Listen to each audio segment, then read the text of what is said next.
السلام علیکم ورحمۃ اللہ وبرکاتہ۔ نبی کریم صلی اللہ علیہ وسلم نے فرمایا کہ ایک شخص پیاسا جا رہا تھا، راستے میں کنویں میں سے اس نے پانی پیا اور پانی پینے کے بعد جب وہ باہر آیا تو اس نے دیکھا کہ ایک کتا جو کیچڑ چاٹ رہا ہے اور پیاس سے ہانپ رہا ہے، اور اس شخص نے دل میں سوچا کہ اس کتے کو بھی تو اسی طرح پیاس لگی ہے جس طرح مجھے پیاس لگی تھی، اور وہ شخص دوبارہ کنویں میں اترا اور اپنے موزے کے اندر پانی لیا اور موزے کو منہ میں رکھ کر واپس باہر آ کر کتے کو پانی پلایا۔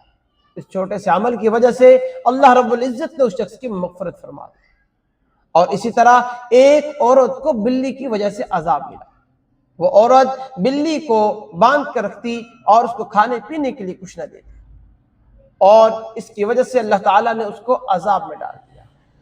میرے دوستو، اللہ رب العزت نے ایک چھوٹی سی نیکی کرنے والے کی مغفرت فرما دی اور دوسری طرف ایک عورت کو بلی کی وجہ سے عذاب میں ڈال دیا۔ اللہ تعالیٰ کسی بھی نیکی کو ضائع نہیں کرتا۔ جانوروں پر رحم کرنا ایک عظیم عبادت ہے۔ کبھی کسی چھوٹی سی نیکی کو معمولی نہ سمجھیں، یہی نیکی آپ کے لیے جنت کا سبب بن سکتی ہے۔